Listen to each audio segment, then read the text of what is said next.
Hello everyone, I hope आप सब बहुत अच्छे होंगे। तो मेरी आज की जो वीडियो है इट्स रिगार्डिंग विजिटर रैकेट। अगर आपका भी कनाडा का जो वर्क परमिट है वो एक्सपायर हो रहा है तो आप अपनी स्टे कनाडा में लीगली एक्सटेंड कर सकते हो अप टू 6 मंथ और 1 year by applying a visitor racket. जब मेरा भी कनाडा का वर्क परमिट जो एक्सपायर होने को था तो मैंने भी विजिटर रैकेट खुद ही अप्लाई किया था।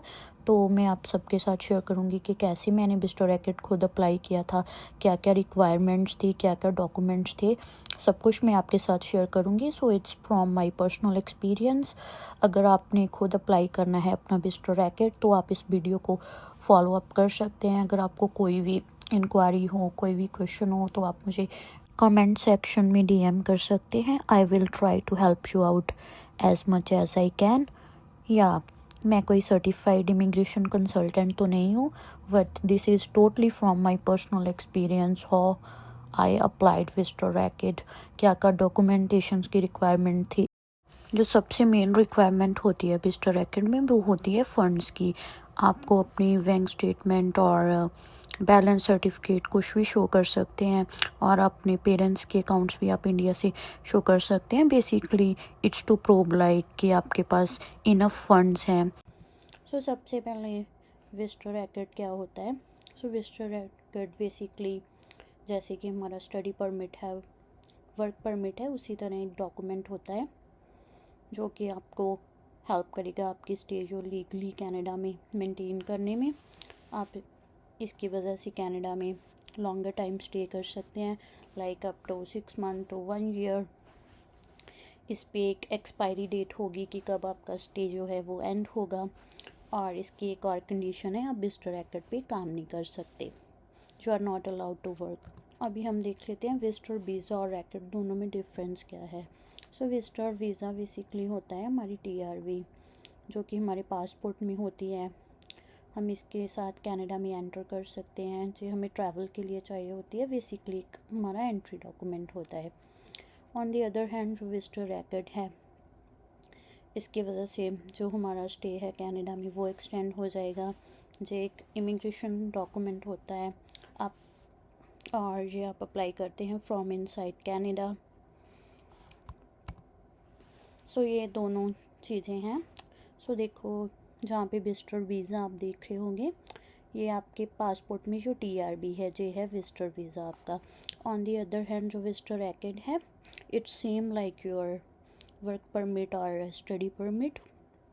इस पे एक डेट होगी, issue date and expiry date, ये सब और ये विजिटर रैकेट है।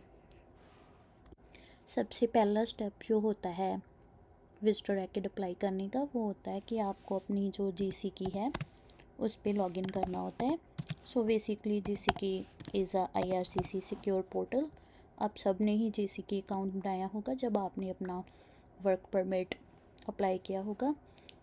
अगर आपके पास नहीं भी है जीसी की अकाउंट तो दिस इज़ द लिंक, आप इस पे विज़िट करके साइन अप कर सकते हैं। It's very easy to make GC key account. So first of all I'm going to sign into my account here. So let's sign in.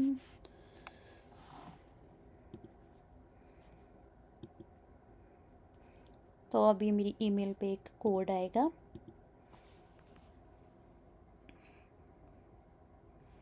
Here is the code.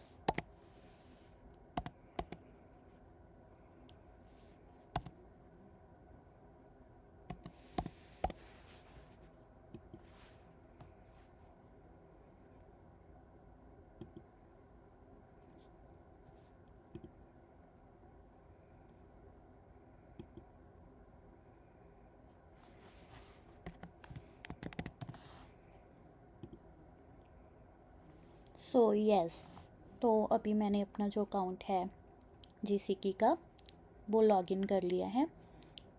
तो अभी हम जहाँ से अपनी एप्लीकेशन जो विजिटर रैकेट की है वो फिल करनी स्टार्ट करेंगे। सो आप देख सकते हैं मैं फ़र्स्ट पेज पे ही हूँ। हम जहाँ से जब नीचे से स्क्रॉल करेंगे तो जहाँ पे एक आप देखेंगे option apply to come to Canada. So हम इस पे क्लिक करके जो है अपनी एप्लीकेशन वो स्टार्ट करेंगे। सो इस पे आपको सबसे पहले कुछ क्वेश्चंस जो हैं उनका आंसर करना होगा। सो हेयर आई क्लिक, मैं अप्लाई कर रही हूँ visitor visa, study, work permit. जो ये ऑप्शन है मैं इस पर ही क्लिक करूँगी क्योंकि other 2 options are not valid. So visitor record के लिए आपको ये जो फर्स्ट ऑप्शन है इसी पे क्लिक करना है। So here is some questions जैसे कि हमने फिल करना है। What would you like to do in Canada, मैंने इसका फिल कर दिया visit. How long are you planning to stay in Canada, so temporary less than 6 months. Select the code that matches the one on your passport. So I'm from India, so मेरे passport का code INR. Let's select it. Here is it. What is your current country or territory of resident? If you are in Canada, yes, right now I'm in Canada. So जहाँ पे मैं select कर लूँगी country Canada, क्योंकि right now I am on work permit here, so right now I am a resident of Canada. मेरी residence जो है Canada की है, तो मैंने जहाँ पे सेलेक्ट कर लिया Canada. Do you have a family member who is citizen और परमानेंट रेजिडेंस, तो इसका आप अपने हिसाब से सिलेक्ट कर सकते हो। I am going to select no. What is your date of birth, यहाँ पे हम अपनी डेट ऑफ बर्थ मेंशन कर देंगे।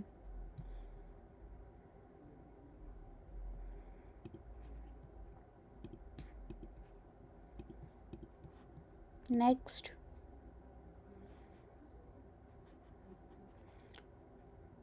Have you lived in Canada as a permanent resident और लैंडेड इमिग्रेंट, इसका मैंने सेलेक्ट कर दिया no. Are you a lawful permanent resident of united state, अगर आप यूनाइटेड स्टेट के रेजिडेंट हो, इसका भी नो आएगा, तो मैंने सेलेक्ट किया no. What is your current immigration status, so मैंने सेलेक्ट कर लिया वर्क परमिट पे हूँ मैं अभी, तो worker. What is your marital status, so आप अपने हिसाब से अपना जो भी सिचुएशन है वो जहाँ पे सिलेक्ट कर सकते हो। सो मेरा है नेवर मैरिड और सिंगल, मैंने सेलेक्ट कर लिया option. What is your Prince और टेरिटरी ऑफ डेस्टिनेशन, सो यहाँ पे हम सेलेक्ट करेंगे मैं ओंटारियो में हूँ, विजिटर रैकेट पे भी ओंटारियो में ही स्टे करूँगी, तो मैंने सेलेक्ट कर लिया ओंटारियो। सो ये हमारा result, based on the information you provided you may be eligible, so we are eligible to apply visitor record. हम जहाँ पे अब कंटिन्यू करेंगे, कंटिन्यू। सो जहाँ पे कुछ और क्वेश्चंस है जिनके हम आंसर करेंगे। Are you accompanying a family member who has status in Canada, अगर आपका कोई और फैमिली मेम्बर है जो आपके साथ आ रहा है और जहाँ उसका कोई स्टेटस है कनाडा में, तो उसे आप सेलेक्ट कर लेंगे यस। मेरा नो है तो मैंने जहाँ पे नो सेलेक्ट किया। Next, when does your status in Canada expire, so जहाँ पे हमने जो एक्सपायरी है वो मेंशन कर देनी है अपने वर्क परमिट की। So here I am mentioning 26th July 10th. Next, have you had a medical exam performed by IRCC authorized panel physician within last 12 months, अगर आपका मेडिकल एग्ज़ाम आपने करवाया है पिछले 12 महीने में, तो जहाँ पे जज करेंगे। मैंने नहीं करवाया तो मैंने जहाँ पे सिलेक्ट कर दिया नो। सो जहाँ पे है do you want to work in one of the following jobs, so visitor record पे आप काम नहीं कर सकते, तो इसका बेसिकली हम सिलेक्ट करेंगे no. Do you want to submit an application for a family member? नहीं, I am submit application only for myself, तो मैंने इसका भी सिलेक्ट किया no. Are you giving someone access to your application? No. So मैं जो अपनी application है वो आप ही अप्लाई कर रही हूँ, नो रिप्रेजेंटेटिव, नो वन। सो मैंने इसका भी नो सेलेक्ट किया। इन the past 10 years have you given your fingerprints biometrics? Yes, पिछले 10 सालों में बायोमेट्रिक्स तो सबके ही हो रखे होते हैं, तो इसका है यस, क्योंकि ये 10 साल तक वैलिड होते हैं आपके बायोमेट्रिक्स फिंगरप्रिंट्स, तो इसका बेसिकली यस ही आएगा। There are fees associated with this application, will you paying your fees और फीस exempted? सो या I am paying my fees myself, तो मैंने जहाँ पे सिलेक्ट किया इसका यस। बिस्ट्रो रैकेट की बेसिकली $100 जो है एप्लीकेशन फ़ीस है। Are you able to make digital copies of your documents? Obviously, yes. Will you be paying your application fees online? Yes, मैं अपनी एप्लीकेशन फ़ीस है जो ऑनलाइन ही पे करूँगी। मोस्टली सभी ऑनलाइन ही पे करते हैं, क्रेडिट कार्ड से, डेबिट से, तो मैंने जहाँ पे भी सिलेक्ट कर दिया yes. So here are the all questions we completed, तो उनके आंसर्स आप देख सकते हो। What would you like to do in Canada? Visit, क्योंकि हम बिस्ट्रो रैकेट अप्लाई कर रहे हैं। How long you are planning to stay in Canada? It's basically less than 6 months. Select the code that matches on your passport. India, INT, current country जो है मेरी Canada है। Family member कोई Canadian citizen नहीं है, तो मैंने select किया नो। जहाँ पे डेट ऑफ बर्थ आ जाएगी आपकी। Have you lived in Canada as a permanent resident? No. Are you a lawful permanent resident of the United States? No, मेरे पास यूनाइटेड स्टेट्स की सिटीजनशिप नहीं है, तो मैंने इसका भी नो ही सिलेक्ट किया। What is your current immigration status? So right now I am on work permit, तो मैंने सेलेक्ट किया वर्कर। जहाँ पे आपका मैरिटल स्टेटस आ गया, नेवर मैरिड, सिंगल, प्रोविंस और टेरिटरी ऑफ डेस्टिनेशन। सो आप अपनी जो विजिटर रैकेट का टाइम है कहाँ पे स्पेंड करोगे, तो मैं तो ओंटारियो में ही रहूँगी, तो मैंने सेलेक्ट किया ओंटारियो। आप जहाँ पे भी अपनी विजिटर रैकेट का जो टाइम है वो स्पेंड करेंगे, उसी हिसाब से अपनी प्रोविंस जो है वो चूज़ कर सकते हैं। Are you accompanying a family member who has a status in Canada? No, मैं किसी भी फैमिली मेम्बर को कंपनी नहीं कर रही। When does your status in Canada expire? जहाँ पे आपका वर्क परमिट की जो एक्सपायरी डेट है वो आ जाएगी। जो medical exam performed by IRCC authorize physician? नहीं, मेरा पिछले 12 months में नहीं हुआ मेडिकल एग्ज़ाम, तो मैंने नो सेलेक्ट कर दिया। Do you want to work in one of the following jobs? No, क्योंकि आप बिस्ट्रो रैकेट भी काम तो नहीं कर सकते, तो इसका तो नो ही आएगा। Do you want to submit an application for a family member? इसका भी मैंने नो सेलेक्ट किया, नो ही आएगा, क्योंकि फैमिली मेम्बर की एप्लीकेशन हम नहीं सबमिट करें। Are you giving someone access to your application? इसका भी नो आएगा। In the past 10 years have you given your fingerprints, photo, biometric पिछले 10 सालों में हो रखी है मेरी, तो मैंने जस्ट सेलेक्ट किया। बेसिकली सबके जो बायोमेट्रिक्स है वो होते ही हैं, पिछले 10 सालों में हुए ही होते हैं, तो जैसे सिलेक्ट किया। There are fees associated with application, will you be paying your fees? Yes, I am paying myself, तो मैंने यहाँ पे येस किया। Are you able to make digital copy of your documents? इसका भी जैसा आएगा। और आप अपनी फ़ीस ऑनलाइन पे करेंगे क्रेडिट और डेबिट यूज़ करके, इसका भी आ जाएगा येस। तो अब हम इसे कंटिन्यू करते हैं।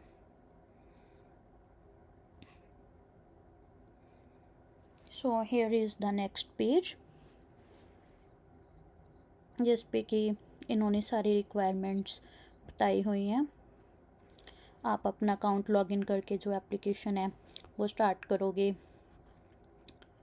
सेव योर एप्लीकेशन, अगर आप अपनी एप्लीकेशन बीच में बंद कर देते हो और बाद में कंप्लीट करना चाहते हो तो सेव जो होती है आपकी एप्लीकेशन वो सेव हो जाती है। अगर आप अपने अकाउंट में लॉगिन होते हो तो आप अपने डॉक्यूमेंट्स अपलोड करेंगे।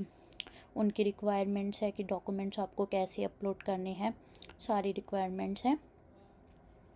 लास्ट थिंग इज़ कि आपको अपनी फ़ीस जो है वो पे करनी होगी, उसके बाद ही एप्लीकेशन सबमिट होगी।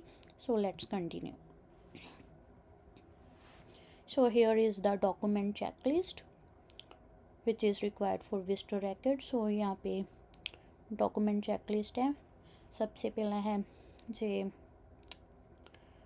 application form, supporting documents, optional documents, fees. So सबसे पहला जो है ये फॉर्म मेन इम्पॉर्टेंट है visitor record के लिए, जो हमें फिल करना होता है IMM 5708। सबसे पहले जो फॉर्म हम फिल करेंगे जहाँ पे अपलोड कर देंगे, एंड उसके बाद जो सपोर्टिंग डॉक्यूमेंट्स हैं उनमें आपको चाहिए होता है हमारा पासपोर्ट, सो फाइनेंशियल सपोर्ट, जैसे कि विजिटर रेकॉर्ड में ये चीज़ बहुत ही इम्पोर्टेंट है। तो सेविंग्स शो करने के लिए आप अपनी बैंक स्टेटमेंट और अपना बैलेंस सर्टिफिकेट लगा सकते हो, और आप आल्सो अपने पेरेंट्स का भी इंडिया से बैंक अकाउंट और बैंक स्टेटमेंट के डॉक्यूमेंट्स लगा सकते हो सेविंग्स शो करने के लिए। So basic requirement is like, अगर आप अप्लाई कर रहे हो अप टू 6 मंथ आप शो कर सकते हो around 8,000 to 10,000 Canadian dollars। And on the other hand अगर आप अप्लाई कर रहे हो 1 ईयर, आई रेकमेंड आप शो कर सकते हैं 18,000 to 20,000 Canadian dollars। So basically इसका पर्पस होता है कि आपको ऑफिसर को मेक श्योर करना होता है कि जितना भी टाइम आप कनाडा में रहोगे आप अपने सारे फाइनेंसेस जो हैं वो मैनेज करोगे, अपने सारे खर्चे जो है आप अच्छे से मैनेज कर लोगे, क्योंकि विजिटर रैकेट पे आप काम तो नहीं कर सकते। So this is the requirement of your financial documents. आप बैलेंस सर्टिफिकेट लगा सकते हो जिस पे आप शो कर सकते हो कि आपकी क्या सेविंग्स है, और आप अपनी बैंक की स्टेटमेंट में भी अपनी सेविंग शो कर सकते हो। So this is the requirement for that one. The requirement आपको अपनी फ़ोटो सबमिट करनी होगी जहाँ पे, एंड जहाँ पे एक ऑप्शनल डॉक्यूमेंट में हम क्लाइंट इन्फॉर्मेशन डॉक्यूमेंट लगाएंगे, वो भी मैं आपको शो कर दूँगी व्हाट इज़ दिस, ये भी मैं आपको शो कर दूँगी। And last is your fees. या सो सबसे पहले अब हम जे वाला फॉर्म है इसे फिल कर लेते हैं। अब हमारा सबसे पहला स्टेप है IMM 5708 फॉर्म फिल करने का। ये फॉर्म मैंडेटरी है जब आप विजिटर रैकेट अप्लाई करोगे। तो इस फॉर्म को फिल करने के लिए आपको साइन अप करना होगा अडोब में, क्योंकि ये फॉर्म जो है वो ओनली अडोब में ही फिल होगा। आप फ्री साइन अप करके इस फॉर्म को इजीली फिल कर सकते हैं, और या अडोब पे आप अकाउंट बना के इस फॉर्म को इजीली फिल कर सकते हैं। मैंने कुछ इन्फॉर्मेशन ऑलरेडी फिल की है जिसे हम गो थ्रू कर लेते हैं कि कैसे सारी जो इन्फॉर्मेशन है हमने फिल करनी है। सो सबसे पहले जहाँ पे आपको अपना UCI number, unique client identification number fill करना होता है। बेसिकली ये आपके वर्क परमिट पे राइट साइड पे UCI करके नंबर मेंशन होता है एक, तो वो नंबर आपको जहाँ पे फिल करना होगा। एंड जहाँ पे आप अपनी लैंग्वेज सेलेक्ट करेंगे, आई वांट सर्विस इन, जहाँ पे 2 ऑप्शंस हैं इंग्लिश और फ्रेंच, मैंने सेलेक्ट किया English. So next thing is I am applying for 1 और मोर ऑफ द फॉलोइंग।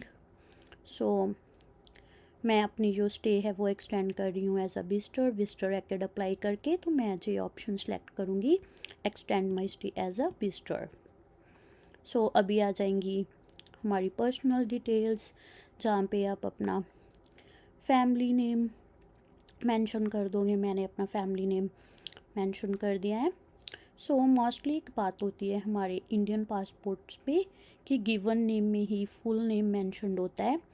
अगर आपके पासपोर्ट के साथ भी सेम इशू है कि आपका जो फुल नेम है वो गिवन नेम में है, तो आप गिवन नेम जहाँ पे ब्लैंक रहने देंगे, क्योंकि इस पे मैंडेटरी का साइन नहीं है, फुल नेम मैंडेटरी है, तो आप अपना जो नेम है वो फुल नेम में मेंशन करेंगे। फैमिली नेम अगर आपका नहीं है तो, अगर आपका सर नेम और फर्स्ट नेम डिफरेंट है पासपोर्ट पे, तो आप इसे एज इट इज़ फिल करेंगे। Have you ever used any other name, मैंने कोई और नाम नहीं यूज़ किया, तो मैंने जहाँ पे सिलेक्ट कर दिया नो। जहाँ पे आप सिलेक्ट करेंगे मेल फीमेल, तो मैंने अपना सिलेक्ट किया फीमेल। डेट ऑफ बर्थ आ जाएगी जहाँ पे place of birth, country, citizenship, ये सारी अपनी पर्सनल डिटेल्स हैं जो आपको फिल करनी होगी। सो नेक्स्ट इज़ कंट्री और टेरिटरी ऑफ रेजिडेंस। सो मैं राइट नाउ कनाडा में हूँ, वर्क परमिट पे हूँ, तो मैंने जहाँ पे कंट्री सेलेक्ट कर ली कनाडा, एंड अपना स्टेटस सेलेक्ट कर दिया जहाँ से वर्कर। एंड यहाँ पे फ्रॉम और टू की ऑप्शन होगी, जहाँ पे कब आपका वर्क परमिट स्टार्ट हुआ था और कब एंड हो रहा है, वो डेट्स आप यहाँ पे मेंशन कर दोगे। Next is previous countries or territories of residence. During the past 5 years, have you lived in any country or territory other than your country of citizenship or your country of residence? नहीं, मैं किसी भी और country में नहीं रही, तो मैंने जहाँ पे नो सेलेक्ट कर दिया। अगर कुछ है आपका ऐसा सीन, तो यहाँ पे आप डिटेल्स दे सकते हो, कौन सी कंट्री, क्या स्टेटस था, कब से कब तक, एंड ऑल। नेक्स्ट फिर आ जाता है मैरिटल स्टेटस, तो जहाँ पे आप अपना सेलेक्ट कर सकते हो जो भी आपका सीन है। तो मैंने सेलेक्ट किया सिंगल। अगर आपकी मैरिज हुई है, जहाँ कॉमन लॉ में है, तो आप जहाँ पे डेट्स, स्पाउस का नेम, सब कुछ मेंशन कर सकते हो।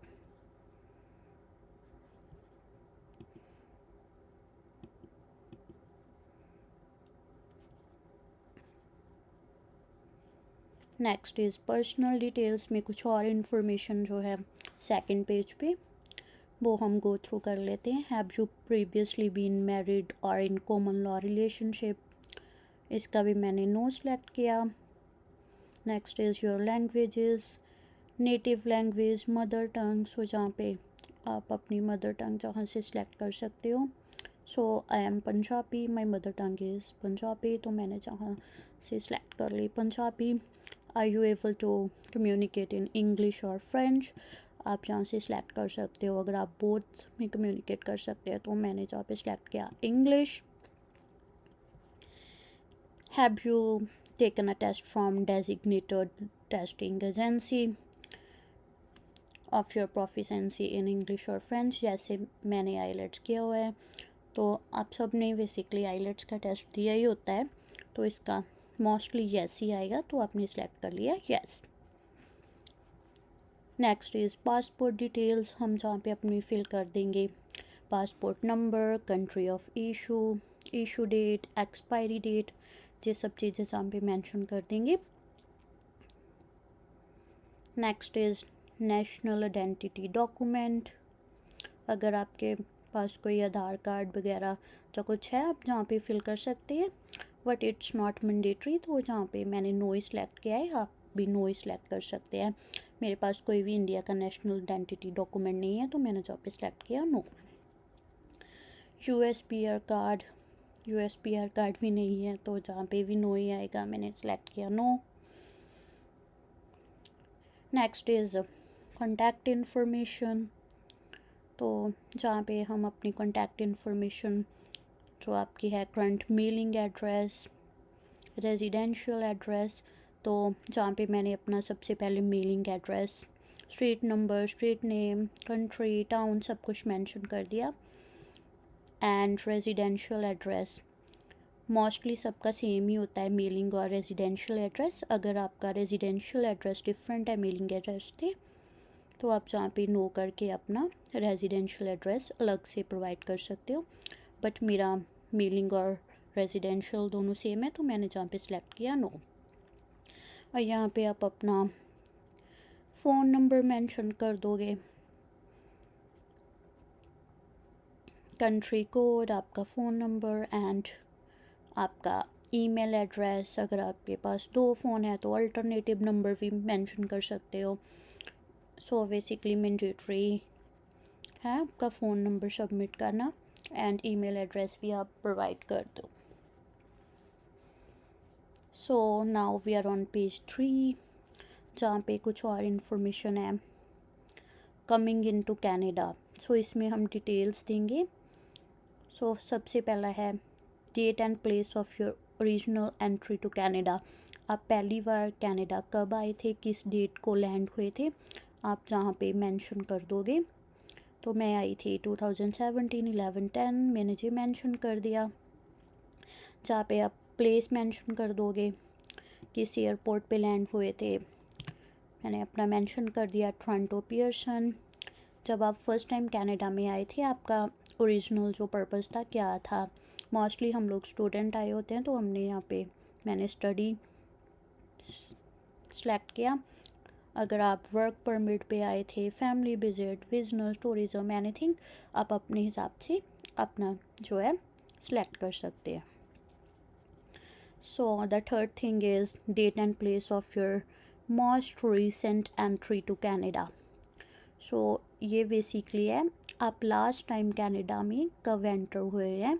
अगर आपने रिसेंटली और कभी इंटरनेशनल ट्रैवल किया है, आपकी जो सेकंड लास्ट एंट्री है कनाडा की, अगर आप किसी भी कंट्री पे गए थे, आपकी जो लास्ट एंट्री होगी आपके पासपोर्ट पे, वो आप जहाँ पे मेंशन कर दोगे। तो मैंने इंटरनेशनल ट्रैवल किया था तो मैंने डेट मेंशन कर दी जब मैं लास्ट जो मेरी डेट है, जहाँ पे एंड प्लेस जहाँ पे नेम ऑफ एयरपोर्ट आ जाएगा।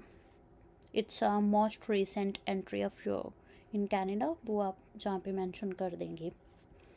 सो next is details of visit to Canada, जहाँ पे आप देखेंगे पर्पस ऑफ माय विजिट, जहाँ पे कुछ मेंशन किए हुए हैं purpose, tourism, short term studies, returning work, other, आप अपने हिसाब से जहाँ पे चूज़ कर सकते हो। सो मोस्टली मैंने जहाँ पे चूज़ किया फैमिली विज़िट, आप अदर मेंशन करके भी अपनी जहाँ पे डिटेल मेंशन कर सकते हो अपनी विज़िट की।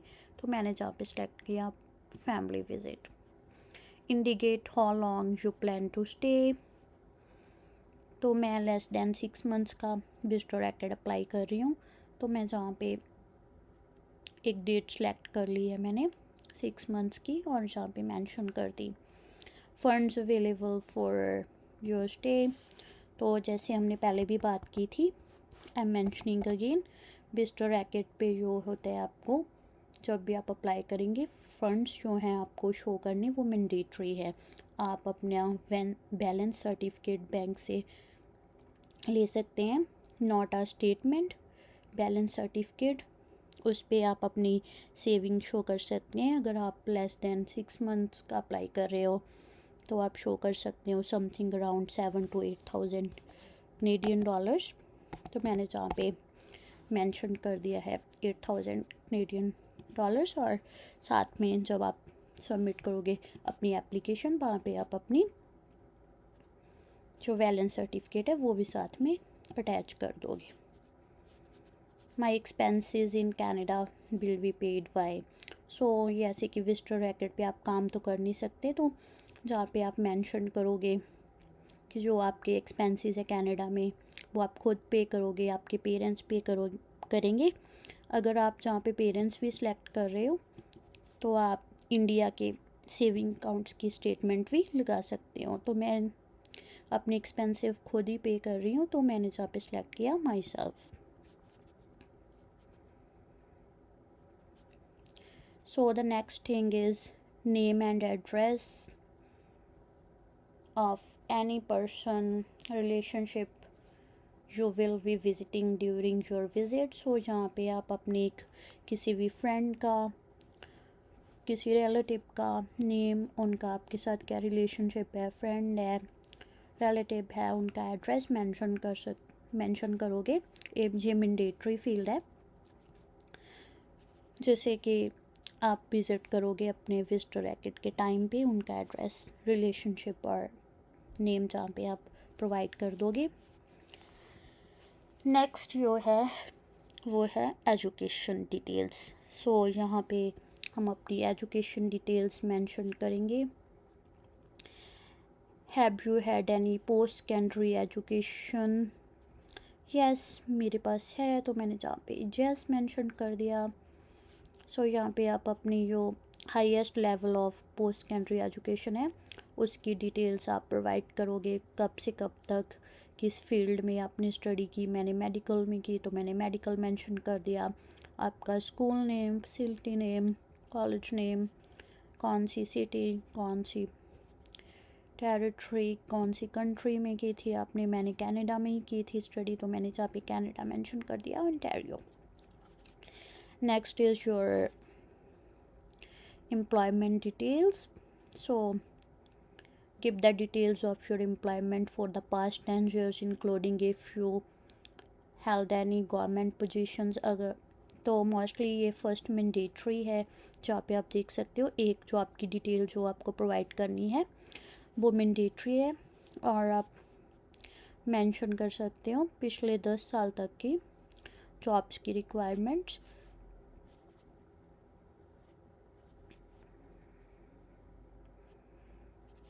तो यहाँ पे आप अपनी मोस्ट रिसेंट जो जॉब है उसकी रिक्वायरमेंट्स, क्या आपकी ऑक्यूपेशन थी, कब से कब तक आप वहाँ पे काम कर रहे थे, कंपनी नेम, कंट्री, प्रोविंस, जैसा मेंशन कर दोगे।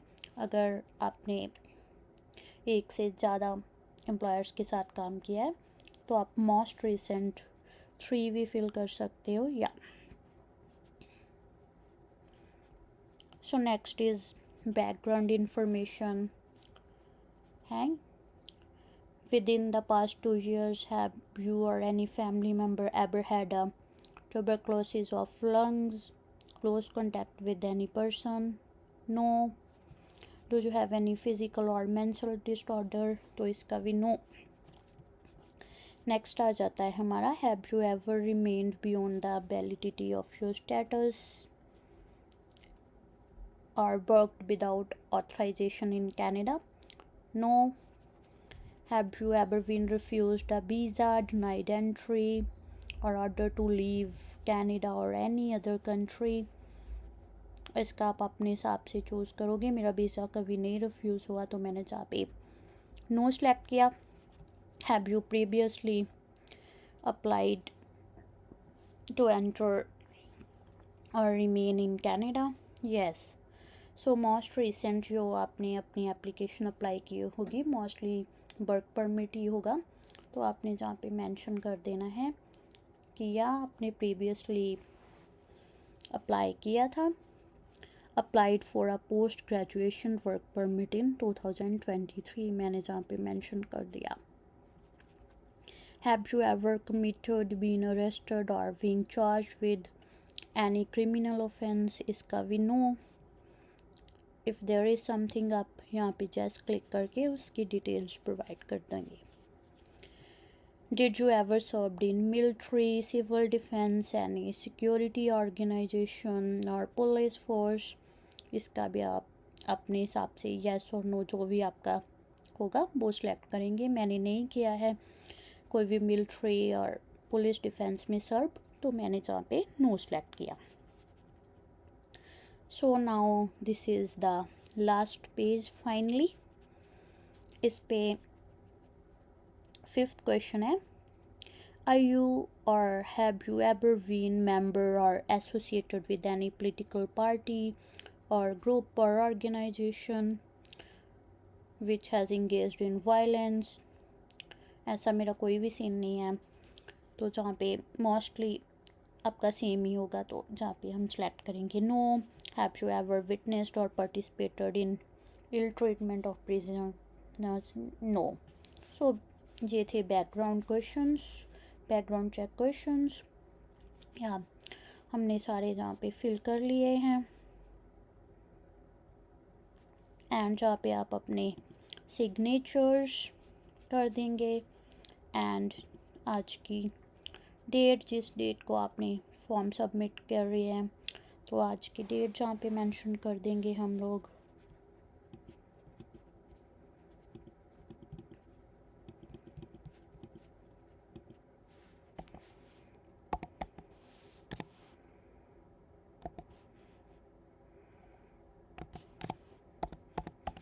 या एंड अभी हमारा जो सारा फॉर्म है वो फिल हो चुका है, तो जहाँ पे क्लिक करके आप इसे वैलिडेट कर देंगे, उसके बाद ही जो आपका जो फॉर्म है ये कंप्लीट है एंड इसे आप फिर अपने पोर्टल पे सबमिट कर दोगे।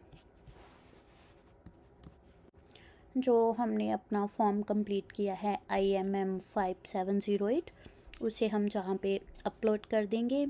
नेक्स्ट हम जहाँ पे अपना पासपोर्ट अपलोड कर देंगे, अपना balance certificate as a proof of means of financial support जहाँ पे अपलोड कर देंगे, और एक आपका डिजिटल फ़ोटोग्राफ जो है वो आप जहाँ पे अपलोड करेंगे।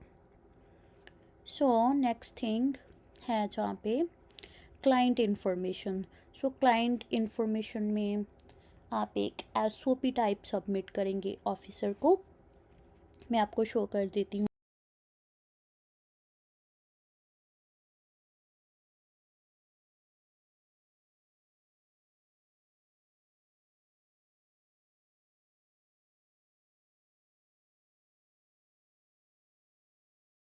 What it looks like. So this is basically हम कह सकते हैं कि एक SOP है जिसमें हम ऑफिसर को एक्सप्लेन करेंगे कि हमें एक्सटेंशन क्यों चाहिए, क्यों हमें विजिटर रैकेट चाहिए कनाडा में, क्यों हमें और टाइम चाहिए, राइट। तो इसमें एक्सप्लेन कर सकते हैं अपनी सारी सिचुएशन। सो ये मेरी SOP का फॉर्मेट है जैसे मैंने सबमिट किया था, इसमें मैंने एक्सप्लेन किया हुआ है अपनी कंडीशन के साथ। You guys make sure you don't copy this. So आप अपने हिसाब से इसमें मेंशन कर सकते हैं, जैसे कि मैंने मेंशन किया हुआ है कि मेरे कुछ बैंक अकाउंट्स हैं जो मैंने सेटल डाउन करने हैं, आपका कोई लोन है पेंडिंग में, आपने उसको सेटल डाउन करना है, आपका कोई व्हीकल है उसका आपने अरेंजमेंट करना है, आपके पास फर्नीचर है, आपकी लीज़ है, उन सब चीज़ों को आपने सेटल डाउन करना है, आपको अपने ट्रैवल अरेंजमेंट्स करने हैं, राइट, रिटर्न टिकट्स बुक करनी है। ये सब चीज़ें आप एक्सप्लेन कर सकते हो कि आपको इन सब चीज़ों के लिए कुछ टाइम चाहिए। और इसके साथ साथ आप अपनी होम टाइज भी एक्सप्लेन कर सकते हैं, जिसमें कि आप मेंशन कर सकते हैं कि आप उनको मेक श्योर कर देंगे कि आप इस टाइम के बाद ऑब्वियसली इंडिया रिटर्न करोगे। होम टाइज में आप एक्सप्लेन कर सकते हो कि इंडिया में आपका कोई बिजनेस है जो आपने जाकर हैंडल करना है, आपके पेरेंट्स का कोई बिजनेस है, कोई आपका वहाँ पे जॉब का प्लान है, कोई स्टडी का प्लान है, कोई भी आपकी जो होम कंट्रीज़ के साथ टाइज़ हैं, आपके पेरेंट्स हैं, उनकी देखभाल करनी है, राइट। ये सब चीज़ें हम ऑफिसर को मेंशन कर देंगे। अलॉन्ग विद ऑल दिस आप इसमें ये भी मेंशन कर देंगे कि आपके पास इतने फंड्स अवेलेबल हैं, क्योंकि आप विजिटर रैकेट पे काम तो कर नहीं सकते, तो इसमें आप लिख देंगे जैसे मैं अप टू 6 मंथ अप्लाई करनी हूँ, तो मैंने मेंशन कर दिया है कि मेरे पास अराउंड $8,500 अवेलेबल हैं। आप इसमें मेंशन कर दोगे लाइक अगर तो आप अप्लाई कर रहे हो अप टू 6 मंथ का, तो आप $8,000 से $10,000 शो कर रहे हो, तो आप इसमें भी मेंशन कर दोगे कि आपके पास इतने फंड्स अवेलेबल हैं जो कि आप यूज़ करेंगे। और इसमें आप ये सब चीज़ें मेंशन कर दोगे। आल्सो आप मेंशन कर दोगे like you know the conditions of visitor record के इस पे आप काम नहीं कर सकते, वंस इट्स एक्सपायर्ड आप कंट्री लीव करोगे, राइट। ये सब चीज़ें मेंशन कर देंगे। इससे उनको आपकी एक क्लियर सिचुएशन का जो है पता चल जाता है। तो या मैं इसका लिंक भी अपने कमेंट सेक्शन में पोस्ट कर दूंगी, डिस्क्रिप्शन में पोस्ट कर दूंगी, तो उसे आप इस फॉर्मेट को कॉपी कर सकते हैं। Make sure like you don't copy the same thing, but आप या फॉर्मेट कॉपी कर सकते हैं कि आप इसमें अपने हिसाब से एडिटिंग कर सकते हैं, आपकी सिचुएशन क्या है, आपके क्या लोन्स है, कोई व्हीकल है, सब चीज़ें आप अपने हिसाब से ही इसमें एडिट करें। आप इसे कॉपी मत करना, बट या आप फॉर्मेट सेम यूज़ कर सकते हैं। So this is pretty much about the visitor racket. अगर आपको कोई भी क्वेश्चन हो इसके रिगार्डिंग तो आप मुझे कमेंट SOP सेक्शन जो में है रीच आउट कर अपलोड सकते हैं. कर देंगे. I will try to help And you as last much is as I can. application fees, which is around $100. Yeah, once you submitted the fees, then your application जो है आपकी वो submit हो जाएगी. इसके बाद आपको सबमिशन कंफर्मेशन की जो ईमेल है वो आपके रजिस्टर्ड ईमेल पे आ जाएगी. So this is all about the Bicester racket. या, थैंक यू, बाय.